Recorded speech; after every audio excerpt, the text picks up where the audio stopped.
Hello everyone. Now we will discuss about three different provisions. In today's discussion, we are going to see how the burden of proof is placed in different relations, or in a question of ownership, or in a question of good faith. So this is a thing which we can see that a normal rule that a plaintiff should prove his case is not followed. There is a rather it is an exception to the normal rule. ಇವತ್ತಿನ discussion ಅಲ್ಲಿ ನಾವು ಒಂದು ಮೂರು ಬೇರೆ ಬೇರೆ ಥರದ provisions ಅನ್ನು ನೋಡ್ತಾ ಇದ್ವಿ. ಒಂದು ರುಜುವಾತಿನ ಭಾರ ಇರುವಾಗ ಅದು ಯಾರ ಮೇಲೆ ಇರುತ್ತೆ ಅಂತಂದರೆ ಸಾಮಾನ್ಯವಾಗಿ ಪ್ಲೇಂಟಿಫ್ ಮೇಲೆ, ವಾದಿ ಮೇಲೆ ಇರುತ್ತೆ. ಆದರೆ ಈ ಮೂರು ಸಂದರ್ಭಗಳು 109ನೇ ಸೆಕ್ಷನ್, 110ನೇ ಸೆಕ್ಷನ್ ಮತ್ತು 111ನೇ ಸೆಕ್ಷನ್ ನಾವು ಇವತ್ತು ಡಿಸ್ಕಸ್ ಮಾಡ್ತಾ ಇದ್ವಿ. ಮೊದಲನೇದಾಗಿ let us look in the beginning these different aspects what we are going to discuss. The relationship between certain people or certain parties which is conferred by law, that is discussed under 109. ಕಾನೂನು ಪ್ರಕಾರ ಒಂದು ಸಂಬಂಧ ತಯಾರಾಗಿರುತ್ತೆ. ಆ ಸಂಬಂಧಗಳ ಬಗ್ಗೆ ನಾವು ಚರ್ಚೆ ಮಾಡ್ತೀವಿ. ಈ for example, there is a relationship between a landlord and a tenant. There is a relationship between a person, that is a agent and a principal, or there is a relationship between the partners, ಪಾಲುಗಾರರ ಮಧ್ಯದಲ್ಲಿ ಅಥವಾ land lord tenant ಮಧ್ಯದಲ್ಲಿ ಅಥವಾ agent ಮತ್ತು principal ಮಧ್ಯದಲ್ಲಿ ಇರುವಂಥ relationship ಬಗ್ಗೆ ನಾವು ಮಾತಾಡ್ತಾ ಇದ್ವಿ. ಎರಡನೇದಾಗಿ ಓನರ್ಶಿಪ್, ಒಡೆತನ ಬಗ್ಗೆ 110ನೇ section. Good faith in certain relations, ಒಂದು ಸದ್ಭಾವನೆಯ ಒಂದು ರಿಲೇಷನ್ಶಿಪ್ ಇರುವಾಗ ಆ ಸದ್ಭಾವನೆಯ ಇದನ್ನು ಹೇಗೆ ತೋರಿಸ್ಬೇಕು ಅಥವಾ ಯಾವ ರೀತಿ ಪ್ರೂವ್ ಮಾಡಬೇಕು ಅದು 111ನೇ ಸೆಕ್ಷನ್ ಹೇಳುತ್ತೆ. We are going to discuss these things. First of all, section 109. Now 109 speaks about relationship in the cases of partners, landlord and tenant, principal and agent. So where such discussions are to be proved, then it is incumbent upon the person who challenges that in these relationships whatever is the facts or the state of facts is continuing, and the person who challenges says it is not continuing, the burden of proof is on him. For example, in this case, section 109 says that when the question is whether the persons are partners, landlord and tenant, or principal and agent, ಯಾವಾಗ ಒಂದು ನ್ಯಾಯಾಲಯದ ಮುಂದೆ ಪ್ರಶ್ನೆ ಇದೆ, ಈ ವ್ಯಕ್ತಿಗಳು ಪಾಲುಗಾರರಿದ್ದಾರಾ ಅಥವಾ landlord ಮತ್ತು ಟೆನೆಂಟ್ ಇದ್ದಾರಾ ಅಥವಾ ಒಂದು ಇದನ್ನು ಪ್ರಿನ್ಸಿಪಾಲ್ ಮತ್ತು ಏಜೆಂಟ್ ಅವರ ರಿಲೇಷನ್ ಆ ರೀತಿ ಇದೆಯಾ, ಅದನ್ನು ತೋರಿಸುವಾಗ ಅದು ತೋರಿಸಿದಾಗ ಅವರು ಈ ರೀತಿ ಅವರು ಆ್ಯಕ್ಟ್ ಮಾಡ್ತಾ ಇದ್ದಾರೆ, ವರ್ತನೆ ಅವ್ರದ್ದು ಇದೇ ರೀತಿ ವರ್ತಿಸ್ತಾ ಇದ್ದಾರೆ, ಅಂಥ ಸಂದರ್ಭದಲ್ಲಿ ಈ ಅವರ ಇಲ್ಲ ಆ ರಿಲೇಷನಲ್ಲಿ ಇಲ್ಲ ಅಂತ ಹೇಳೋ ವ್ಯಕ್ತಿ ಯಾರು, ನಾವು ಆ ಪಾರ್ಟ್ನರ್ಶಿಪ್ಪಲ್ಲಿ ಇಲ್ಲ ಅಥವಾ ನಾವು ಆ ಭೂಮಾಲೀಕ ಇಲ್ಲ, ನಮ್ಮ ಈ ಟೆನೆಂಟ್ ನನ್ನ ಟೆನೆಂಟ್ ಇಲ್ಲ, ಅಥವಾ ಟೆನೆಂಟ್ ಹೇಳ್ತಾನೆ ಇವನು ಭೂಮಾಲೀಕನೇ ಇಲ್ಲ. So land lord and tenant ಮಧ್ಯದಲ್ಲಿ ಏನು ಸಂಬಂಧ ಇದೆ ಅದು ಸಂಬಂಧ ಕಾನೂನಿಂದ ಮಾಡಿರುವಂಥ ಸಂಬಂಧ. ಸೊ ಆ ಸಂಬಂಧ ಪ್ರಕಾರ ಅವರು ನಡೆಸ್ತಾ ಇದ್ದರೆ, ಅವರ ವರ್ತನೆ ಅದೇ ರೀತಿ ಇದ್ದರೆ, ಮತ್ತು ಇಷ್ಟು ದಿನ ಅವರು ಹಾಗೆ ನಡ್ಕೊಂಡು ಬಂದಿದ್ದಾರೆ ಅಂತ ತೋರಿಸಿದರೆ, ಪ್ರಿನ್ಸಿಪಾಲ್ ಮತ್ತು ಏಜೆಂಟು, ಒಬ್ಬ ವ್ಯಕ್ತಿ ಒಬ್ಬ ಏಜೆಂಟನ್ನು ನೇಮಕ ಮಾಡಿರ್ತಾನೆ, ಅವರ ಮಧ್ಯದಲ್ಲಿ ಏನು ಕಾನೂನು ಪ್ರಕಾರ ಸಂಬಂಧಗಳಿದೆ, ಆ ಸಂಬಂಧ ಹೇಗಿದೆ ಅದನ್ನು ನಡೀತಾ ಇರುವಾಗ ಇದು ಇಲ್ಲ ಅಂತ ತೋರಿಸೋವಂಥ ವ್ಯಕ್ತಿ ಅವನ ಮೇಲೆ ಈ ರುಜುವಾತಿನ ಭಾರ ಇರುತ್ತೆ, ಈ ರಿಲೇಷನ್ಶಿಪ್ ಇಲ್ಲ ಅಂತ ತೋರಿಸೋದಕ್ಕೆ. So the person, if is a partner, if he says that they are shown to be partners, or they are shown to be landlord and tenant, or they are shown that they are acting as a principal and agent, and the person who says that he does not stand, or they do not stand in that relationship, that person has the burden of proof to say or to show to the court or to prove to the court that they do not stand in such relationships. ಇದನ್ನು ನಾವು ನೋಡಿದಾಗ ಒಂದು principle ಇದೆ. The principle is the burden of proving relationship of a certain kind. So ಈ principle ಏನಿದೆ ಅಂತ ಹೇಳಿದ್ರೆ, ಇದ್ರ ಬಗ್ಗೆ ಹಿಂದೆ ಏನು ತತ್ವ ಇದೆ ಅಂತ ಹೇಳಿದ್ರೆ, ಒಂದು ವಸ್ತುಸ್ಥಿತಿ ಹಾಗೆ ನಡೆಸ್ತಾ ಇದ್ದರೆ, ಒಂದು ಪರ್ಸನಲ್ ರಿಲೇಷನ್ಶಿಪ್ಪಲ್ಲಿ ವ್ಯಕ್ತಿಗತ ಸಂಬಂಧಗಳು ಯಾವಾಗ ಕಾನೂನು ಪ್ರಕಾರ ಸ್ಥಾಪನೆ ಆಗುತ್ತೋ ಅದರ ಪ್ರಕಾರ ಒಂದು ಪ್ರೂಫಿಂದ ಒಂದು ಸಿದ್ಧಪಡಿಸಲಾಗಿದೆ ಇಂಥ ವಸ್ತುಸ್ಥಿತಿಗಳು ಈಗ ಸದ್ಯಕ್ಕೆ ಜಾರಿನಲ್ಲಿ ಇದೆ ಅಂತ ತೋರಿಸಿದಾಗ ಕಾನೂನು ಏನು ಪೂರ್ವಭಾವನೆ ಮಾಡುತ್ತಂತಂದರೆ, ಈ ಸ್ಥಿತಿಗಳು, ಈ ವಸ್ತುಸ್ಥಿತಿಗಳು ಅಥವಾ ಈ ಸಂಬಂಧ ಹಾಗೇ ಇದು ಮುಂದೆ ಕಂಟಿನ್ಯೂ ಆಗ್ತಾ ಇದೆ, ಹಾಗೆ ಅದು ಅಸ್ತಿತ್ವದಲ್ಲಿ ಇದೆ. ಅದು ಎಲ್ಲಿವರೆಗೆ ಅದು ಅಸ್ತಿತ್ವದಲ್ಲಿ ಇಲ್ಲ ಅಂತ ತೋರಿಸಿದರೆ ಅಥವಾ ಇದು ಮುಗ್ದಿದೆ, ಕೊನೆಯಾಗಿದೆ ಈ ವಸ್ತುಸ್ಥಿತಿ ಅಂತ ತೋರಿಸೋ ತನಕ ಅಥವಾ ಒಂದು ಬೇರೆ ಪೂರ್ವಭಾವನೆ ಮಾಡೋ ತನಕ ಈ ಕಾನೂನು ಪ್ರಕಾರ ಏನು ಈ ಸ್ಟೇಟ್ ಆಫ್ ಥಿಂಗ್ಸ್ ಇರುತ್ತೆ, ಏನು ವಸ್ತುಸ್ಥಿತಿಗಳು ಇರುತ್ತೆ, ಅದು ಹಾಗೆ ಕಂಟಿನ್ಯೂ ಆಗುತ್ತೆ ಅಂತ ಒಂದು ಪೂರ್ವಭಾವನೆ ಇದೆ. ಅದು ಆ ವಿಷಯದ ಸಂಬಂಧ ಪ್ರಕಾರ ಅಥವಾ ಆ ವಿಷಯದ ಸ್ವರೂಪದ ಪ್ರಕಾರ ಈ ಫ್ಯಾಕ್ಟ್ಸನ್ನು ತೋರಿಸ್ಬೇಕು.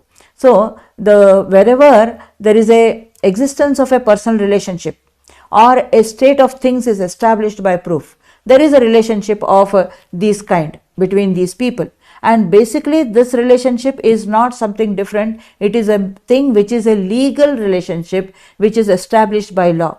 Then the law presumes that this continues, this relationship or that state of things continues, but the person who says it is not there, it is not existing, then he has to show the contrary, or there should be a different presumption raised from the nature of the subject, because when according to the subject which is in question, something different presumption should have arisen.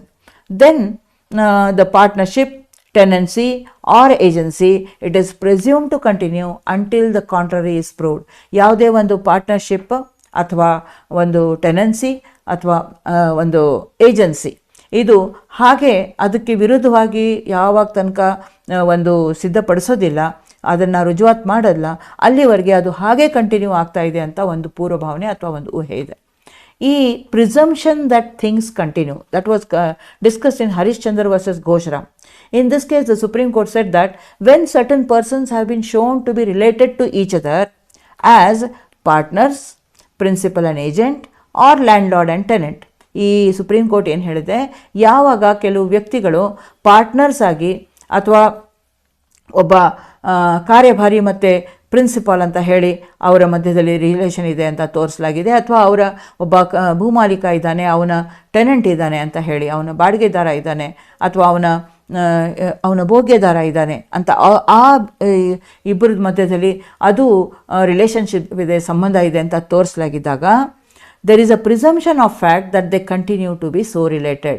ಅದರಿಂದ ಒಂದು ವಸ್ತುಸ್ಥಿತಿಯ ಪೂರ್ವಭಾವನೆ ಇದೆ, ಆ ವ್ಯಕ್ತಿಗಳು ಹಾಗೆ ಸಂಬಂಧ continue ಮಾಡ್ಕೊಂಡಿದ್ದಾರೆ, ಹಾಗೆ ಮುಂದೆ ಹೋಗಿದೆ ಅದು ಸಂಬಂಧ ಅಂತಾನೆ ಒಂದು ಊಹೆ ಇದೆ.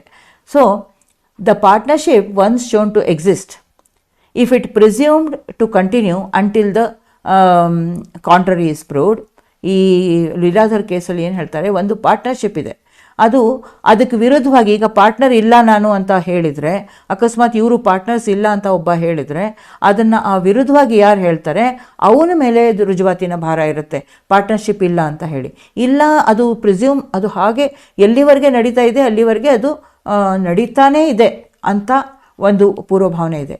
ಇಲ್ಲಿ Indian partnership act 1932, according to the Indian partnership act of 1932, section 45 says that after the firm is dissolved, the partners continue to be liable to third parties for any act done before the dissolution, which would have been the act of a firm. ಈ ಪಾಲುಗಾರರು ಏನಿದ್ದಾರೆ, partners ಏನಿದ್ದಾರೆ, ಏನೇನು ಕಾರ್ಯಗಳನ್ನು ಮಾಡ್ತಾ ಇರ್ತಾರೆ, even ಆ partnership dissolve ಆಗಿದ್ರೆ, ಕೊನೆಗೊಳಿಸಿದ್ರೂ ಕೂಡ ಮೂರನೇ ಪಕ್ಷಕಾರರ ಬಗ್ಗೆ ಏನು ಹೊಣೆಗಾರಿಕೆ ಇರುತ್ತೆ ಅದು ಈ ಫರ್ಮ್ ಅಂತ, ಪಾರ್ಟ್ನರ್ಶಿಪ್ ಫರ್ಮ್ ಅಂತ ಏನೇನೋ ಅವ್ರು ಕೆಲಸ ಮಾಡಿರ್ತಾರೆ, ಆ ಕೆಲಸಕ್ಕೋಸ್ಕರ, ಆ ಕಾರ್ಯಕ್ಕೋಸ್ಕರ ಏನು ಹೊಣೆಗಾರಿಕೆ ಬರುತ್ತೆ ಅದಕ್ಕೆ ಅವರು ಹೊಣೆಗಾರ ಇದ್ದೇ ಇರ್ತಾರೆ. ಎಲ್ಲಿವರೆಗೆ? Until public notice of dissolution is given.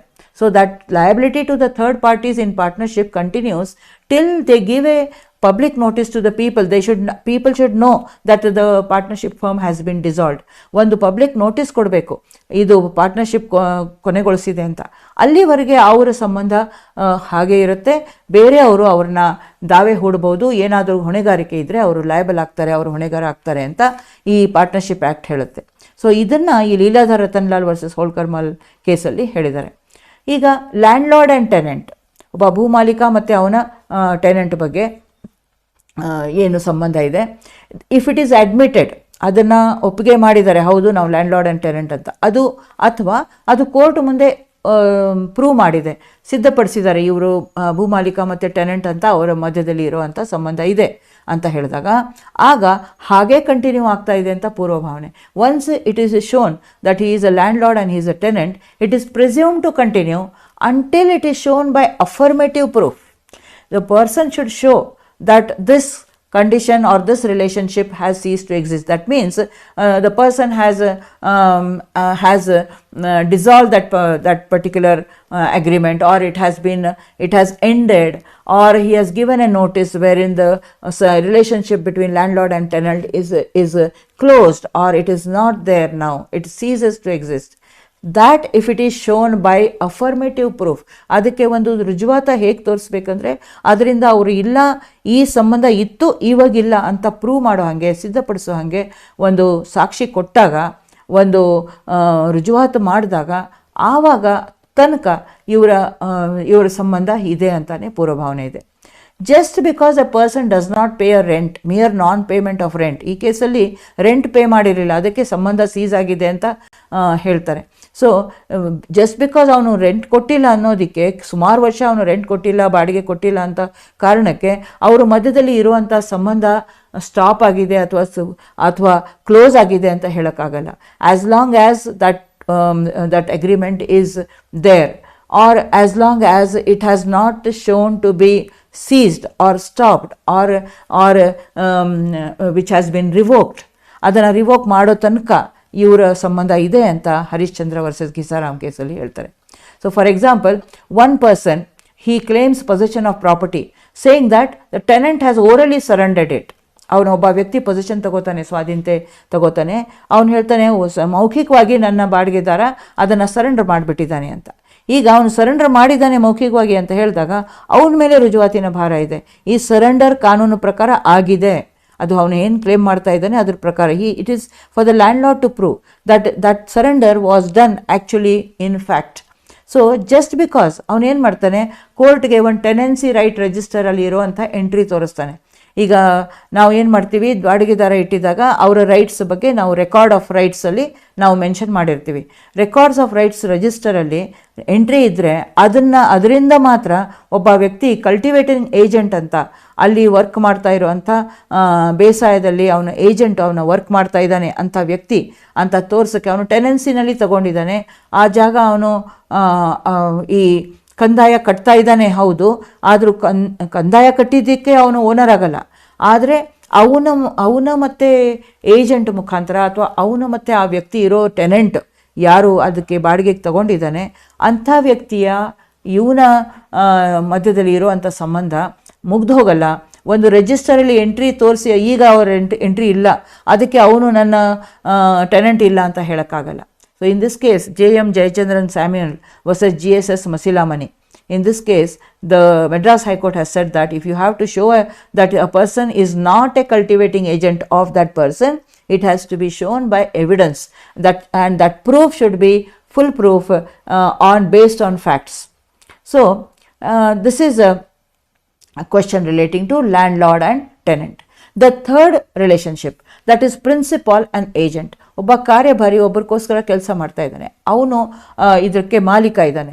ಆ ಮಾಲೀಕ, ಆ ಪ್ರಿನ್ಸಿಪಾಲ್, ಮುಖ್ಯ ಪ್ರಿನ್ಸಿಪಾಲ್ ಯಾರಿರ್ತಾನೆ ಅವನು ಆ ಕಾರ್ಯಭಾರಿಗೆ ಒಂದು ಅಥಾರಿಟಿ ಕೊಟ್ಟಿರ್ತಾನೆ, ಒಂದು ಇದನ್ನು ಅವನ ಅಧಿಕಾರ ಚಲಾಯಿಸೋಕ್ಕೆ ಒಂದು ಕಾನೂನು ಪ್ರಕಾರ ಒಂದು ಡೀಡ್ ಇರುತ್ತೆ ಅವರದಲ್ಲಿ, ಏಜೆನ್ಸಿ ತಯಾರಾಗಿರುತ್ತೆ.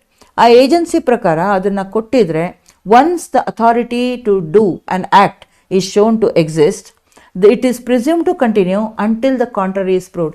ಎಲ್ಲಿವರೆಗೆ ಅಥಾರಿಟಿ ಇದೆ, ಎಲ್ಲಿವರೆಗೆ ಅದು ಅಥಾರಿಟಿ ತೋರಿಸಿದ್ದಾರೆ ಕೋರ್ಟ್ಗೆ, ಈ ಅಧಿಕಾರ ಕೊಟ್ಟಿದ್ದೀವಿ ನಾವು ಅಂತ, ಅವನು ನನ್ನ ಏಜೆಂಟ್ ಅಂತ ಹೇಳಿ ಅದನ್ನು ಯಾವಾಗ ತೋರಿಸಲಾಗಿದೆ, ಅದು ಹಾಗೆ ಕಂಟಿನ್ಯೂ ಆಗಿದೆ, ಹಾಗೆ ಮುಂದೆ ಹೋಗಿದೆ ಅಂತಾನೆ ಪೂರ್ವಭಾವನೆ ಇದೆ. ಅದನ್ನು ಇಲ್ಲ, ಇವಾಗ ಏಜೆಂಟ್ ಇಲ್ಲ ಅವನು ಅಂತ ತೋರಿಸ್ಬೇಕಾದ್ರೆ ಅದಕ್ಕೆ ವಿರುದ್ಧವಾಗಿ ಯಾರು ಹೇಳ್ತಾ ಇದ್ದಾರೋ ಅವನ ಮೇಲೆ ರುಜುವಾತಿನ ಭಾರ ಇರುತ್ತೆ. Indian contract act speaks of the contract of agency. Section 206 says that a reasonable notice should be given of revocation or leaving or renunciation of the agency. Agency ಯಾವಾಗ ಮುಗ್ದೋಗುತ್ತೆ ಅಥವಾ ವಾಪಸ್ ತೆಗೆದಾಗುತ್ತೆ ಆವಾಗ, ಅಥವಾ ಕ್ಲೋಸ್ ಆಗುತ್ತೆ ಆವಾಗ ಒಂದು ಸೂಕ್ತ ಒಂದು ನೋಟಿಸ್ ಕೊಡಬೇಕು ಅಂತ ಇಂಡಿಯನ್ ಕಾಂಟ್ರಾಕ್ಟ್ ಆ್ಯಕ್ಟ್ ಹೇಳುತ್ತೆ. ಮತ್ತು ಅಥಾರಿಟಿ ಆಫ್ ಆನ್ ಏಜೆಂಟ್ ಯಾವಾಗ ಟರ್ಮಿನೇಟ್ ಆಗುತ್ತೆ, ಏಜೆಂಟಿನ ಕಾರ್ಯಭಾರಿನ ಅವನ ಅಧಿಕಾರ ಯಾವಾಗ ಕ್ಲೋಸ್ ಆಗುತ್ತೆ ಅದನ್ನ ಬಗ್ಗೆ ಸೆಕ್ಷನ್ 208 ಹೇಳುತ್ತೆ. ಸೊ ಅದರ ಪ್ರಕಾರ ಇದು ಕಾನೂನಿನ ಸಂಬಂಧ, ಇದು ನಾವು ಗಮನಕ್ಕೆ ತಗೋಬೇಕು. ಈ ಮೂರೂ ಕಾನೂನಿಂದ ಅಸ್ತಿತ್ವಕ್ಕೆ ಬಂದಿರುವಂಥ ಸಂಬಂಧಗಳು. ಈ ಸಂಬಂಧಗಳು ಕಾನೂನು ಪ್ರಕಾರ ಒಡೆದಾಗಿದೆ ಅಂತ ತೋರಿಸೋವರೆಗೆ, ಒಂದು ರುಜುವಾತ ಮಾಡೋವರೆಗೆ, ಸಿದ್ಧಪಡಿಸೋವರೆಗೆ ಈ ಕಾನೂನಿನ ಸಂಬಂಧ ಮುಗ್ದು ಹೋಗಲ್ಲ, ಹಾಗೇ ಇರುತ್ತೆ. So agent and principal, their authority or their relation continues and is presumed to continue until the person who challenges it has to prove. This is the question of relationship. So section 109 has stated that relationship in the form of partners, in the form of landlord and tenant, in the form of principal and a agent, it is a relationship created by law. So law presumes that till it is closed by law or revoked by law or it ceases to exist according to the law, that particular relationship continues. ಅದು continue ಆಗುತ್ತೆ. So ಇಂಥ ಕಾನೂನಿಂದ ಪ್ರಸ್ತಾಪಿತ ಆಗಿರುವಂಥ ಸಂಬಂಧಗಳು ಇದು ಕಾನೂನು ಪ್ರಕಾರನೇ ಮುಗ್ದೋಗಿದೆ ಅಂತ ತೋರಿಸೋ ಭಾರ ಯಾರ ಮೇಲೆ ಇರುತ್ತೆ, ಯಾರು ಅದನ್ನು ಹೇಳ್ತಾರೆ ಅವ್ರ ಮೇಲೆ. ಇದು ಇಲ್ಲ ಅಂತ ಹೇಳೋರ ಮೇಲೆ ಈ ರುಜುವಾತಿನ ಭಾರ ಇರುತ್ತೆ. The burden is on the person who says that this relationship is not there, it has ceased to exist. So on him the burden of proving the fact is there. That is the first case of section 109 which we discussed today. The second point is relating to ownership. Section 110, it speaks about how possession presumes ownership. Burden of proof as to ownership. ಪೊಸೆಷನಿಂದ ownership ಅಂತ ಹೇಳ್ತೀವಿ. 110ನೇ section ಒಂದು ಒಡೆತನ ಅಂತ ಹೇಳಿದ್ರೆ ಅದನ್ನು ಯಾವ ರೀತಿ ಬರ್ಡನ್ ಆಫ್ ಪ್ರೂಫ್ ಬರುತ್ತೆ, ರುಜುವಾತಿನ ಭಾರ ಹೇಗೆ ಬರುತ್ತೆ ಅದನ್ನು ತೋರಿಸ್ತಾ ಇದೆ. Section 110 says that when the question is whether any person is owner of anything, ನೋಡಿ ವರ್ಡ್ ಎನಿಥಿಂಗ್ ಅಂತ ಪದ ಇದೆ, ಅದನ್ನು ಗಮನಿಸಿ. when the question is whether any person is owner of anything which he is shown to be in possession, ಯಾವುದೇ ಒಂದು ವಸ್ತುವಿನ ಮೇಲೆ ಅವನ ಸ್ವಾಧೀನತೆ ಇದೆ ಅಂತ ಒಬ್ಬ ವ್ಯಕ್ತಿಯ ಸ್ವಾಧೀನತೆಯಲ್ಲಿ ಇದೆ ಅಂತ ತೋರಿಸಲಾಗಿದೆ. ಮತ್ತು ಪ್ರಶ್ನೆ ಏನಿದೆ ಅಂದರೆ ಅವನು ಆ ವಸ್ತುವಿಗೆ ಓನರ್ ಇದ್ದಾನಾ, ಒಡೆಯ ಇದ್ದಾನಾ ಅಂತ, ಅವನ ಒಡೆತನದ ಬಗ್ಗೆ ಕ್ವಶನ್ ಇದ್ದರೆ ಕೋರ್ಟ್ ಮುಂದೆ ಆವಾಗ ಬರ್ಡನ್ ಯಾರ ಮೇಲೆ ಇರುತ್ತೆ, ಅವನು ಒಡೆತನ ಇಲ್ಲ ಅವನದು ಅಂತ ತೋರಿಸೋ ಅಂಥ ಭಾರ, ಅವನು ಒಡೆಯ ಇಲ್ಲ ಅಂತ ತೋರಿಸೋ ಅಂಥ ಭಾರ ಯಾರ ವ್ಯಕ್ತಿ ಅವನು ಒಡೆಯ ಇಲ್ಲ ಅಂತ ಹೇಳ್ತಾನೆ ಅವನ ಮೇಲೆ ಇರುತ್ತೆ. So when there is a possession with any person of anything and he is shown to be means actually the word is shown to be means de facto possession. ನಿಜವಾಗ್ಲೂ ತೋರಿಸ್ಬೇಕು ಅವನು ಪೊಸೆಷನಲ್ಲಿ ಇದ್ದಾನೆ, ಅವನು ಡಿ ಜ್ಯೂರೆ ಪೊಸೆಷನಲ್ಲಿ ಇದ್ದಾನೆ ಅಂತ ಅಂದ್ಕೊಳ್ಳೋಣ, ಅವನು ಇಲ್ಲವೇ ಇಲ್ಲ ಅಲ್ಲಿ, ಆದರೆ ಅವನ ಕಡೆಗೆ ಚಾಬಿ ಇದೆ, ಕೀ ಇದೆ, ಅದನ್ನು ಇಲ್ಲೇ ಪ್ರಶ್ನೆ ಬರೋದಿಲ್ಲ. ಪೊಸೆಷನ್ ಅವನದು ತೋರಿಸಿರ್ಬೇಕು. Actually he should be, of course ಚಾವಿ ಇದ್ರೂ ಜನರಿಗೆ ಗೊತ್ತಿದೆ ಅವನೇ ಪೊಸೆಷನಲ್ಲಿ ಇದ್ದಾನೆ ಅಂತ ಗೊತ್ತಿದ್ರೂ ಸಹ ಇದು ಅನ್ವಯಿಸುತ್ತೆ. So when he is shown to be in possession, the burden of proving that he is not the owner is on the person who says that he is not the owner. ಯಾರೋ ಒಬ್ಬ ವ್ಯಕ್ತಿ ಅವನು owner ಇಲ್ಲ ನಾನಿದ್ದೀನಿ, ಅಥವಾ ಅವನು owner ಇಲ್ಲ ಇನ್ನೊಬ್ಬರು ಇದ್ದಾರೆ, ಇವನು ಬರೀ ಸ್ವಾಧೀನತೆಯಲ್ಲಿ ಇದ್ದಾನೆ ಅಂತ ಹೇಳಿದರೆ ಅದನ್ನು ಅವರು ರುಜುವಾತಿನ ಭಾರ ಪಡ್ಕೋಬೇಕು, ಅವರ ಮೇಲೆ ಭಾರ ಇರುತ್ತೆ. ಯಾಕೆ ಅಂದರೆ why this is the principle. The reason is that possession of anything is a symbol of ownership.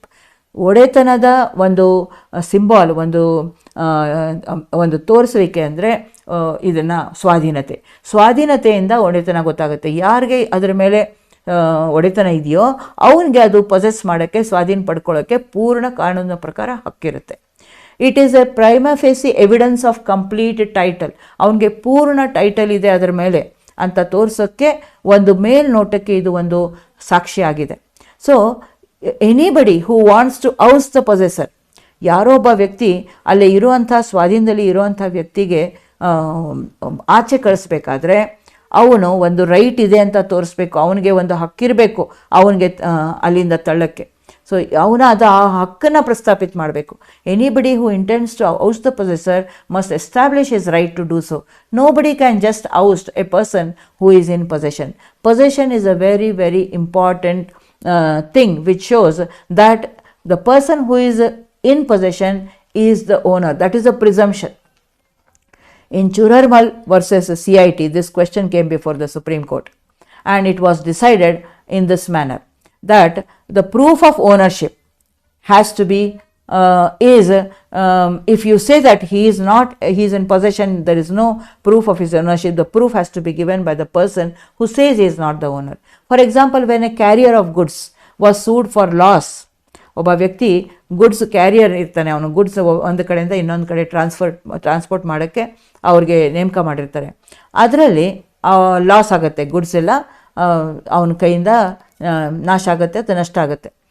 ಆಗ ಪ್ಲೇಂಟಿಫ್ ಕನ್ಸೈನ್ ಮಾಡಿರ್ತಾನೆ. ಅವನೇನು ಹೇಳ್ತಾನೆ, ಕ್ಯಾರಿಯರ್, ಅವನು ಓನರೇ ಇಲ್ಲ, ಅವನಿಗೆ ರೈಟೇ ಇಲ್ಲ ಕೇಳೋಕ್ಕೆ ಅಂತ ಹೇಳ್ತಾನೆ. The person who has consigned the goods is not the owner. Now when he says that he is not the owner, he is in possession, the court said you have to prove the fact. The person who says he is not the owner has to, because he has consigned the goods. ಸೊ consign ಮಾಡಿರೋನು ತನ್ನ ಪೊಸೆಷನ್ನಿಂದ ಕೊಟ್ಟಿರ್ತಾನೆ, ತನ್ನ ಸ್ವಾಧೀನತೆಯಿಂದ ಕೊಟ್ಟಿರ್ತಾನೆ. ಅದರಿಂದ court ಹೇಳುತ್ತೆ ನೀನು ಓನರ್ ಇಲ್ಲ ಅಂತ ಹೇಳಿದರೆ ನೀನು ಪ್ರೂವ್ ಮಾಡಬೇಕಾಗತ್ತೆ. ದೆನ್ ಈ ಚುರರ್ಮಲ್ ವರ್ಸಸ್ CIT ಕೇಸಲ್ಲಿ ಏನಾಗಿದೆ ಅಂತಂದರೆ, ಕಸ್ಟಮ್ಸ್ ಅಥಾರಿಟೀಸು ಒಬ್ಬ ವ್ಯಕ್ತಿಯ ಬೆಡ್ರೂಮಿಂದ ಸುಮಾರು ರಿಸ್ಟ್ ವಾಚಸ್ಸಿಂದ, ಸುಮಾರು ಕೈಯಲ್ಲಿ ಹಾಕೋ ವಾಚಸನ್ನು ಸೀಸ್ ಮಾಡ್ತಾರೆ. ಅದು ಅವನು ಕನ್ಸೀಲ್ ಮಾಡಿ ಹೈಡ್ ಮಾಡಿ ಇಟ್ಟಿರ್ತಾನೆ ಬೆಡ್ರೂಮಲ್ಲಿ. ಸೊ ಈಗ ಅವನು ಹೇಳ್ತಾನೆ ಇದು ನನ್ನ ವಾಚ್ ಅಲ್ಲ, ನಾನು ಓನರ್ ಇಲ್ಲ ಇದಕ್ಕೆ ಅಂತ ಹೇಳ್ತಾನೆ. He wants to escape the liability. He says that I have not whether he has smuggled those wrist watches from outside, that is a question. So custom authorities seize it and he says that I am not the owner. Now the onus is on the assessee to prove that he is not the owner, because possession is there, it is there in his bedroom, he has hidden it, kept it in a secret place. So it is a presumption that he is the owner. That is Churarmal versus CIT. In Ismail Arif versus Muhammad Ghaus, the law of possession of land is sufficient evidence. See, lawful possession of land. ಕಾನೂನುಬದ್ಧವಾಗಿ ಒಬ್ಬ ವ್ಯಕ್ತಿ ಲ್ಯಾಂಡನ್ನು, ಭೂಮಿಯನ್ನು ಸ್ವಾಧೀನತೆ ಪಡ್ಕೊಂಡಿದ್ರೆ ಅದು ಸಾಕಷ್ಟು ಇದು ಸಾಕ್ಷಿ ಇದೆ ಅಂತ ಹೇಳುತ್ತೆ. ಈ ಪ್ರಿವಿ ಕೌನ್ಸಿಲ್ ಕೇಸಲ್ಲಿ ಏನಾಗಿರುತ್ತೆ, this is a privy council case where the plaintiff was a purchaser in possession. he was in possession, he was a purchaser, and the defendant had no title at all. Defendant ಯಾರು ಇರ್ತಾನೆ ಅವನಿಗೆ ಯಾವುದೇ title ಇರೋದಿಲ್ಲ. ಆದರೆ ಅವನು ಇದನ್ನು title ಇಲ್ಲದೆ ಅವನು ಇದ್ದಾನೆ, ನನಗೆ ಇದು ಟೈಟಲ್ ಇರೋದರಿಂದ ನಾನು ಓನರ್ ಇದ್ದೀನಿ, ಲಾಫುಲ್ ಪೊಸೆಷನ್ ಇದೆ ಅಂತ ಹೇಳ್ತಾನೆ. Lawful possession of land is a sufficient evidence of right as owner as against a person who has no title whatever. ಆ ಡಿಫೆಂಡೆಂಟ್ ಇಲ್ಲ, ಇವನು ಓನರೇ ಇಲ್ಲ ಅಂತ ಹೇಳಿದ್ರೆ ಅವನು ಕಾನೂನುಬದ್ಧವಾಗಿ ವಿಧಿಯುಕ್ತವಾಗಿ ಸ್ವಾಧೀನತೆಯಲ್ಲಿ ಇರುವಾಗ ಸ್ವಾಧೀನತೆ ಅದು ಸಫಿಷಿಯಂಟ್ ಎವಿಡೆನ್ಸ್ ಇದೆ. ಅದೇ ಅವನು ಇಲ್ಲೀಗಲ್ ಆಗಿ ಪೊಸೆಷನ್ ತಗೊಂಡಿದ್ರೆ, ಟ್ರೆಸ್ಪಾಸರ್ ಇದ್ದರೆ, ಅವನು ಟ್ರೆಸ್ಪಾಸ್ ಮಾಡಿ ಅದು ಪೊಸೆಷನ್ ತಗೊಂಡಿದ್ರೆ ಆವಾಗ ಅದು ಪೂರ್ವಭಾವನೆ ಬರೋದಿಲ್ಲ. There is no presumption when a trespasser is there. So if he is in lawful possession, you have to show that he is in lawful possession. That is sufficient evidence of right as an owner. That was stated in Ismail Arif. In the Calcutta High Court, it was held that possession means de facto possession, and if there is a previous possession and a person files a case for a decree of recovery of possession. Plaintiff ಒಂದು case ಹಾಕ್ತಾನೆ ಸ್ವಾಧೀನತೆ ವಾಪಸ್ ಪಡ್ಕೊಳ್ಳೋಕ್ಕೆ. ಮೊದಲು ನನ್ನ possession ಇತ್ತು, ಸುಮಾರು ವರ್ಷ ಇತ್ತು ಅಂತ ಅವನು ಪ್ರೂಫ್ ತಗೋತಾನೆ. ಮೊದಲು ಸುಮಾರು ವರ್ಷ ಪೊಸೆಷನ್ ಇತ್ತು ಅಂತ ಕಾರಣಕ್ಕೆ ಈಗ ಇರೋ ಪೊಸೆಷನ್ಗೆ ನೀವು ಧಕ್ಕೆ ಮಾಡ್ತಾ ಇದ್ರೆ ನಿಮ್ಮ ನಿಜವಾಗ್ಲೂ ಒಡೆತನ ಇದೆ ಅಂತ ಪ್ರೂವ್ ಮಾಡೋ ರುಜುವಾತಿನ ಭಾರ ನಿಮ್ಮ ಮೇಲೆ ಬರುತ್ತೆ. Except in section 9 of this old specific relief act. There specific relief act says that you can sue only for possession. Title ತೋರಿಸೋದೇ ಬೇಕಾಗಿಲ್ಲ. ನಿಮ್ಮ ಬರೀ ಪೊಸೆಷನ್ ನಿಮ್ಮದು ಡಿಸ್ಪೋಸೆಸ್ ಆಗಿದೆ, ಒಬ್ಬ ವ್ಯಕ್ತಿ ನಿಮ್ಮ ಕಡೆಯಿಂದ ನಿಮ್ಮ ಸ್ವಾಧೀನತೆ ಪಡ್ಕೊಂಡಿದ್ರೆ ಅದಕ್ಕೆ ಮಾತ್ರ ನೀವು ನನ್ನ ಪೊಸೆಷನ್ ಇತ್ತು ಅಂತ ತೋರಿಸಿ ನೀವು ಅದನ್ನು ಕೇಳ್ಬೋದು ವಾಪಸ್. ಸೊ ಇದರಿಂದ ಪ್ಲೇಂಟಿಫ್ ರಿಕವರಿ ಆಫ್ ಪೊಸೆಷನ್ ಮಾಡಿದರೆ ಪ್ರೀವಿಯಸ್ ಪೊಸೆಷನ್ ಮಾತ್ರ ಅಲ್ಲ, ಮೊದಲು ಇತ್ತು ಅದು ಪ್ರೀವಿಯಸ್ ಪೊಸಿಷನ್ ಇದೆ, ಅದ್ರ ಬೇಸಿಸ್ ಮೇಲೆ ಕೇಳ್ತಾ ಇದ್ದೀರಾ. ಈಗ ನೀವು ಏನಾದರೂ ನಿಮ್ಮ ಹಕ್ಕಿದೆ ಅಂತ ತೋರಿಸಲೇಬೇಕು. The person has to prove that he is not the owner who is in possession. Parameshwar Chaudhary versus Brijolal Chaudhary. In a suit to recover possession which was brought more than 6 months after the date of disposition. ಒಂದು disposition ಆಗಿ ಬೇರೆಯವರು ಸ್ವಾಧೀನತೆಗೆ ಪಡ್ಕೊಂಡಿದ್ಮೇಲೆ 6 ತಿಂಗಳು ಆದಮೇಲೆ ಒಬ್ಬ ವ್ಯಕ್ತಿ case ಹಾಕ್ತಾನೆ. ಆ plaintiff ಆವಾಗ ಟೈಟಲ್ ಪ್ರೂವ್ ಮಾಡಬೇಕು. ಬಿಕಾಸ್ ದ ಪೊಸೆಷನ್ ತೊಗೊಂಡ್ಬಿಟ್ಟಿದ್ದಾನೆ ಅವನು. ಡಿ ಫ್ಯಾಕ್ಟೋ ಪೊಸಿಷನ್ ಅವನ ಹತ್ರ ಇದೆ. ಈಗ ಡಿ ಫ್ಯಾಕ್ಟೋ ಅಂದರೆ ಇದನ್ನು ಆ್ಯಕ್ಚುಲಿ ಸಂಗತಿಯ ಪ್ರಕಾರ ಅವನು ಅದರಲ್ಲಿ ಸ್ವಾಧೀನತೆಯಲ್ಲಿ ಇದ್ದಾನೆ. ಈಗ ಅವನು ಸ್ವಾಧೀನತೆ ಇಲ್ಲ, ಅವನು ಓನರ್ ಇಲ್ಲ ಅಂತ ತೋರಿಸೋ ಭಾರ ಯಾರ ಮೇಲಿದೆ? ಇವ್ರದ್ದು ಟೈಟಲ್ ಪ್ರೂವ್ ಮಾಡಬೇಕು. ಈ ವಾದಿ ಆವಾಗ ತೋರಿಸ್ಬೇಕು ನನ್ನ ಟೈಟಲ್ ಇದೆ ಅಂತ ಹೇಳಿ. ನನ್ನ ಟೈಟಲ್ ಇದ್ದಾಗ ಅವನು ಅಲ್ಲಿ ಪೊಸಿಷನ್ ಇದ್ದಾನೆ ಅಂತ ತೋರಿಸಿದ್ರೆ ಆಗ ಮಾತ್ರ ಅವನಿಗೆ ಇದನ್ನು ಸಿಗ್ಬೋದು, ಪೊಸಿಷನ್ ಸಿಗ್ಬೋದು. Mere position for some period, ನಾನು ಇಷ್ಟು ವರ್ಷ ಈ ಪೊಸಿಷನಲ್ಲಿ ಇದ್ದೆ ಅಂತ ತೋರಿಸಿದ್ರೆ ಅದು ಸಾಲದು. ಈಗ ಒಬ್ಬ ವ್ಯಕ್ತಿ ಪೊಸಿಷನಲ್ಲಿ ಇರ್ತಾನೆ ಅಂದರೆ ಅವನು ಒಡೆಯ ಇದ್ದಾನೆ ಅಂತ ಒಂದು ಪೂರ್ವಭಾವನೆ ಇದ್ದೇ ಇದೆ ಕಾನೂನು ಪ್ರಕಾರ. ನಿಮ್ಮ ಪೊಸಿಷನ್ ಮೊದಲು ಇತ್ತು, ಅದು ಕಾರಣ ಅಲ್ಲ. ನಿಮ್ಮ ಸ್ವಾಧೀನತೆ ಮುಂಚೆ ಇತ್ತು, ಈಗ ಅವನು ಇದ್ದಾನೆ ಸ್ವಾಧೀನತೆಯಲ್ಲಿ. ಈಗ ಪ್ರತ್ಯಕ್ಷವಾಗಿ ಯಾರಿದ್ದಾರೆ ಸ್ವಾಧೀನತೆಯಲ್ಲಿ? ಅವನಿದ್ದಾನೆ. ಆಗ ಅವನು ಇಲ್ಲ ಓನರ್ ಅಂತ ತೋರಿಸೋ ಭಾರ ಯಾರ ಮೇಲೆ ಇದೆ? ಯಾರು ಕೇಳ್ತಾರೆ ಅವನ ಮೇಲೆ ಇರುತ್ತೆ. So Parameshwar Chaudhary versus Brijolal Chaudhary. This may be anybody, it may be a plaintiff, it may be a defendant. That is not the case here. The case is who challenges that the person in possession is not the owner. The possession should be such a character as to lead to the presumption of title. Only mere wrongful possession is insufficient to shift the burden of proof. ಇವನೇನು ಹೇಳ್ತಾನೆ, ಅವನು ತಪ್ಪು ದೃಷ್ಟಿಯಿಂದ ಅಥವಾ ಕಾನೂನಿನ ವಿರುದ್ಧವಾಗಿ ಅವನು possession ತಗೊಂಡ್ಬಿಟ್ಟಿದ್ದಾನೆ ಅಂತ ಹೇಳಿದರೆ ಅದನ್ನು ಮಾತ್ರ ಹೇಳೋದು ಬರ್ಡನ್ ಆಫ್ ಪ್ರೂಫ್ ಶಿಫ್ಟ್ ಮಾಡೋಕ್ಕೆ ಸಾಧ್ಯ ಇಲ್ಲ. ಒಂದು ರುಜುವಾತಿನ ಭಾರ ಅವನ ಮೇಲೆ ಶಿಫ್ಟ್ ಆಗಬೇಕಾದ್ರೆ ಒಂದು ಕೋಜೆಂಟ್ ಟೈಟಲ್ ತೋರಿಸಲೇಬೇಕು. ಯಾಕೆಂದರೆ ಪೊಸೆಷನ್ ಅವನದು ಸ್ವಾಧೀನತೆ ಅವನ ಒಡೆತನ ತೋರಿಸ್ತಾ ಇದೆ. ಅವನ ಒಡೆಯ ಇಲ್ಲ ಅಂತ ಹೇಳಿದಾಗ ಏನು ತೋರಿಸ್ಬೇಕು? ಯಾರು ಕೇಳ್ತಾರೆ ಅವರು ಇವನು ಒಡೆಯ ಇಲ್ಲ, ಅವನು ರಾಂಗ್ಫುಲ್ ಪೊಸಿಷನಲ್ಲಿ ಇದ್ದಾನೆ ಅಂತ ತೋರ್ಸೋಕ್ಕೆ ಏನು ಫ್ಯಾಕ್ಟ್ಸ್ ಇದೆ, ಏನು ಸಂಗತಿಗಳಿದೆ, ಅದನ್ನು ಅವನು ಕೋರ್ಟ್ ಮುಂದೆ ಹೇಳಬೇಕು. ಸೀತಾರಾಮ್ ವರ್ಸಸ್ ಸಾಧು, this was a Bombay high court decision. Then there is a question of the word anything. ಈ ಸೆಕ್ಷನ್ 110 ಎನಿಥಿಂಗ್ ಇನ್ ಪೊಸೆಷನ್ ಅಂತ ಹೇಳ್ತಾರೆ. ಎನಿಥಿಂಗ್ ಅಂದರೆ ಎನಿ ವಸ್ತು ಇರ್ಬೋದಾ? ಈಗ ಒಬ್ರಿಗೆ ಪೇಪರ್ಸ್, ಮಾರ್ಗೇಜಲ್ಲಿ ಒಬ್ರದ್ದು papers of the land is in my possession, or ಒಂದು chose in action or actionable claim according to the transfer of property act. ಅದು ಹೇಗಿರುತ್ತೆ ಅಂದರೆ, ಯಾರೋ ಒಬ್ಬ ವ್ಯಕ್ತಿಯ ಬಾಂಡ್ಸು ಅಥವಾ ಪೇಪರ್ಸು ಒಬ್ಬರಿಗೆ ಕೊಟ್ಟಿದ್ರೆ, ಒಂದು ಸಾಲ ತಗೊಂಡಿದ್ದಾನೆ ಅಂತ ಹೇಳಿ ಒಂದು ಅವನ ಹತ್ರ ಡೀಡ್ಸು ಅಥವಾ ಏನಾದರೂ ಒಂದು ಪೇಪರ್ಸ್ ಇರುತ್ತೆ. ಆ ಪೇಪರ್ ಅವನ ಪೊಸೆಷನಲ್ಲಿ ಇದೆ. ಆಗ ಆ ಕ್ಲೇಮ್ ಏನಿದೆ, ಆ ಕ್ಲೇಮ್ಗೆ ಚೋಸ್ ಇನ್ ಆ್ಯಕ್ಷನ್ ಅಂತ ಹೇಳ್ತಾರೆ.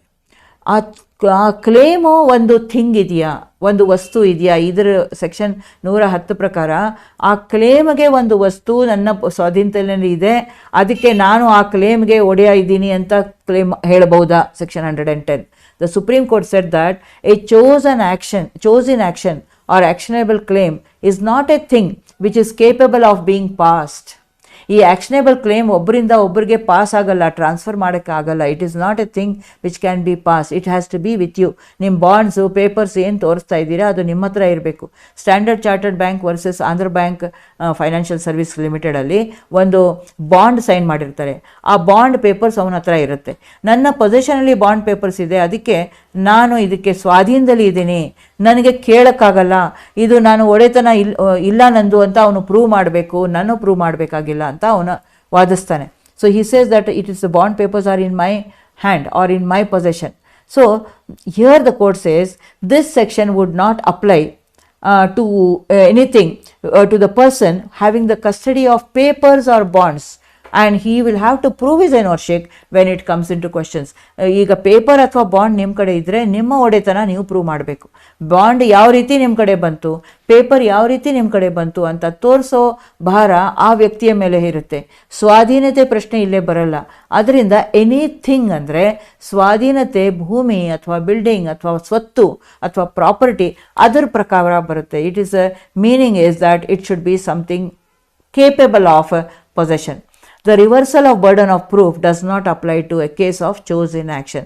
That was stated in this case. So anything ಅಂದಾಗ ಅದು ಬರ್ಡನ್ ಆಫ್ ಪ್ರೂಫ್ ಯಾರಿಗೆ ಹೋಗಬೇಕು, ಅದನ್ನು ಯಾರು ಆ ಒಂದು ಸ್ವತ್ತು ಇದೆ ಅದಕ್ಕೆ ಸ್ವಾಧೀನದಲ್ಲಿ ಇದ್ದೀನಿ ಅಂತ ಹೇಳಿದಾಗ ಅಂಥ ವ್ಯಕ್ತಿಯ ಬೆಲೆ ಈ ಪೂರ್ವಭಾವನೆ ಬಂದಿರುತ್ತೆ. ಅದು ಅವನು ಇಲ್ಲ ಒಡೆಯ ಅಂತ ತೋರಿಸೋದು ಭಾರ ಬೇರೆಯವ್ರಿಗೆ ಇತ್ತು.